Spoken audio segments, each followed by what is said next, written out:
दोस्तों, मोकामा के पूर्व विधायक अनंत सिंह के टिकट पर संशय बरकरार है। देखिए, हम ऐसा इसलिए कह रहे हैं कि नीरज कुमार के बयान को उठाकर आप देख लीजिए। नीरज कुमार का कहना है कि अनंत सिंह को अगर टिकट मिला तो हम शायद प्रचार करने नहीं जाएंगे। देखिए, ललन सिंह से मुलाकात अनंत सिंह की होती है, अशोक चौधरी उनके आवाज़ पर जाते हैं, तमाम बातें क्या कुछ कह रही हैं, बातचीत करेंगे। हमारे साथ मेरे सहयोगी रत्नेश मौजूद हैं। रत्नेश, क्या लग रहा है, अनंत सिंह के टिकट पर संशय बरकरार है? देखिए, अनंत सिंह, मुझे नहीं लगता है कि अगर टिकट मिलेगा नहीं मिलेगा तो भी उनका जलवा बरकरार वहाँ पे है। बिना टिकट मिले भी निर्दलीय वो चुनाव लड़े हैं और जीतेंगे। चूँकि क्या है कि नीतीश कुमार की सरकार को उन्होंने बचाया। जब अल्पमत में उनकी सरकार आई थी, जब नीतीश कुमार एनडीए गठबंधन में आ रही थी, तो नीतीश कुमार की सरकार को बचाने के लिए, चूँकि कई जो विधायक थे जदयू के, वो पाला बदलने को लेकर उनकी खबरें आ रही थी, तो नीतीश कुमार की सरकार को उन्होंने बचाया। तो अनंत सिंह, देखिए, बाकी किसी जो विधायक है, चाहे आप मिश्री लाल यादव को ले लीजिए, कैसे भटक रहे हैं, दर दर भटक रहे हैं। इसके अलावा आप देखिए कि जो कांग्रेस से विधायक आए हैं इस तरफ, वो भी, उनके भी टिकट पर संशय है। लेकिन अनंत सिंह के टिकट मुझे नहीं लगता है कि जनता दल यूनाइटेड में कोई काट पाएगा। नीरज कुमार जो जदयू के मुख्य प्रवक्ता है, वो भले ही बयान दें, वो कहें।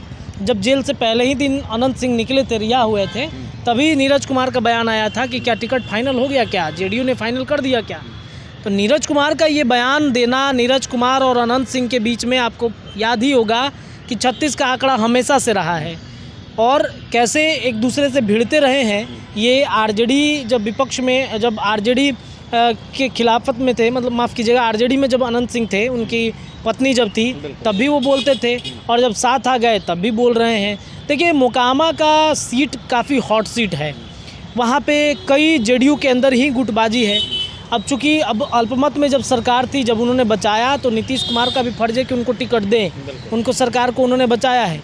लेकिन सवाल ये उठता है कि वहाँ पर जनता दल यूनाइटेड से जब अनंत सिंह नहीं थे, उनके चर्चा नहीं हो रही थी, तो जेडीयू के टिकट से कई और लोग वहाँ पर लड़ना चाहते थे। नीरज कुमार की खुद चर्चा हो रही थी कि वहाँ से वो चुनाव लड़ना चाहते हैं। मोकामा के अगल बगल की कई सीटें हैं जहाँ से उनकी चर्चा होती रहती है कि नीरज कुमार चुनाव लड़ेंगे। अभी भी तैयारी में है नीरज कुमार कि वो टिकट हमको मिलेगा, वहाँ से चुनाव लड़ेंगे, लेकिन बहुत मुश्किल है। अनंत सिंह जब साथ हैं तो जेडीयू के अंदर ही चुनाव किसी और को दे देना, टिकट दे देना, तब तो बहुत मुश्किल हो जाएगा। एक टिकट वैसे ही लूज़ कर जाएगी नीतीश कुमार की। और नीतीश कुमार की पार्टी को लेकर इस बार जो दावे किए जा रहे हैं कि नीतीश कुमार की पार्टी 20 सीट पर सिमट जाएगी। अनंत सिंह अगर आते हैं तो ये तो कहना गलत नहीं है कि अनंत सिंह फैक्टर हैं। मोकामा और उस क्षेत्र के आसपास के जो एरिया है, उस क्षेत्र का आसपास का जितना भी एरिया है, जितना भी विधानसभा है, एक अनंत सिंह की वजह से वो जो क्षेत्र है, वो पूरा क्षेत्र जिता सकते हैं अनंत सिंह। इतना समझिए तो पूरा लोकसभा पकड़ लीजिए, मुंगेर का जो लोकसभा है वो पकड़ लीजिए, वो वहाँ तक उनका दबदबा है, वहाँ तक जिता सकते हैं। तो बीजेपी जेडीयू दोनों को फ़ायदा है, तो क्यों ना टिकट दिया जाए उनको। नीरज कुमार के कहने से क्या हो जाएगा? नीरज कुमार अपने मन से नहीं बोल रहे हैं, ये भी मैं आपको बता रहा हूँ। उनके पार्टी के अंदर ही कई ऐसे नेता हैं जो उन पर दबाव डाल रहे हैं, प्रेशर डाल रहे हैं, जिस वजह से नीरज कुमार को बोलना पड़ रहा है। हो सकता है कि मान के चलिए नीरज कुमार को अगर लड़ना ही है तो अगर उस सीट पर नहीं लड़े या फिर दूसरे सीट पर उनको मिल जाए टिकट, तो वहाँ से भी लड़ सकते हैं, वहाँ से भी उनको लड़ाया जा सकता है। लेकिन इस तरीके से अनंत सिंह के खिलाफ में बोलना उनके पार्टी के अंदर ये दर्शा रहा है कि एकजुटता नहीं है उनके पार्टी के अंदर। अगर ये स्थिति रही तो मान के चलिए अगर अनंत सिंह निर्दलीय लड़ गए, जेडीयू में रहते हुए निर्दलीय लड़ गए, तो वो जो क्षेत्र है पूरा, उस क्षेत्र में पूरा उनका जो एनडीए का सीट है वो डैमेज हो जाएगा। कितना भी आप कोशिश कर लीजिएगा, उस क्षेत्र पर जीतना बहुत मुश्किल हो जाएगा। अब आप देखिए ना, मिश्री लाल यादव के बारे में जो चर्चा हो रही है कि मिश्री लाल यादव को भटकना पड़ रहा है, तेजस्वी के आवाज़ पे गए थे फिर से दोबारा। आपने देखा ही कि कैसे अशोक चौधरी और ललन सिंह गए थे वहाँ पर उनके क्षेत्र में, तो कैसे उनको इग्नोर कर दिया गया। मतलब ये बहुत दुर्भाग्य की बात है कि जिस विधायक ने आपकी सरकार को गिरने से बचाया, अल्पमत में जब आपकी सरकार आ गई थी तो उस सरकार को बचाया, और आप वहाँ पर उनको टिकट देने से साफ इनकार कर रहे हैं, साफ मना कर रहे हैं। तो इसका मतलब आप इस्तेमाल किए, इसका मतलब आप यूज किए। इसके अलावा भी आप देखिए कांग्रेस के जो विधायक हैं उनके भी टिकट पर संशय है। तो इस तरीके से अगर रवैया रहा, मिश्री लाल यादव अगर मान लीजिए बागी हो गए, तो जो सरकार आप बचाए थे 2024 में, वो सरकार फिर से 2025 में मुश्किल में आ जाएगी।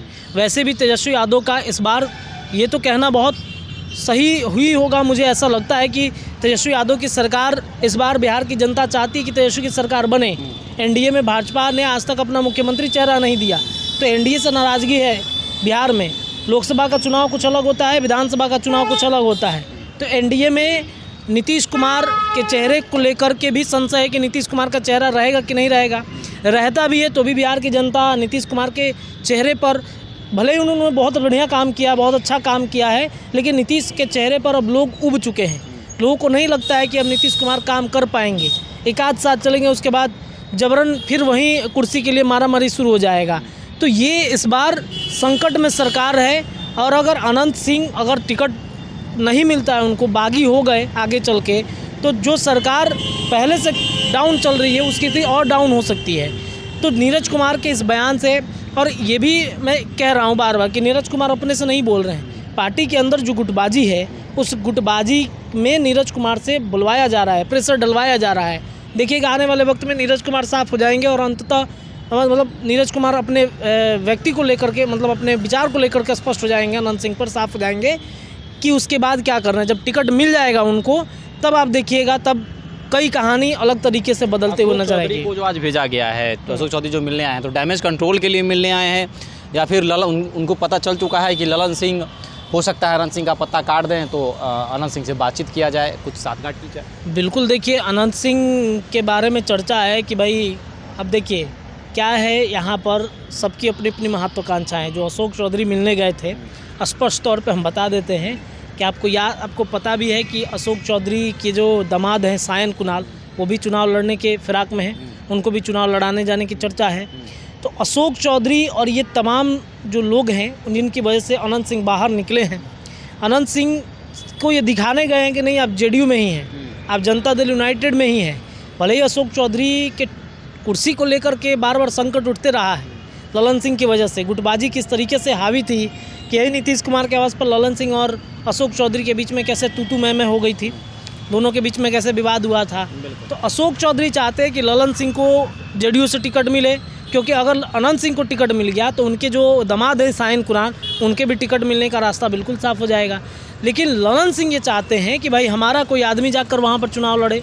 ललन सिंह, भले ही ये कहा जाए कि ललन सिंह ने ही अनंत सिंह को निकलवाया है, ये दबाव में निकलवाया है कि किस में निकलवाया है, लेकिन अनंत सिंह का भी एक बहुत बड़ा माफ़ कीजिएगा, ललन सिंह का भी एक बहुत बड़ा हाथ है अनंत सिंह को बाहर निकलवाने में। अब बाद में क्या हुआ, पार्टी के अंदर क्या चीज़ें बिगड़ी, आपने देखा कि सोनू मोनू गैंग से हाथापाई हो गया, फायरिंग चली, गोलियां चलने लगी, तो उसमें भी ये जोड़ने जाना लगा कि इसमें भी ललन सिंह का हाथ है। सोनू मोनू गैंग की नज़दीकियाँ ललन सिंह के साथ रही हैं, तो इस वजह से इसे जोड़ा जाता रहा हमेशा से।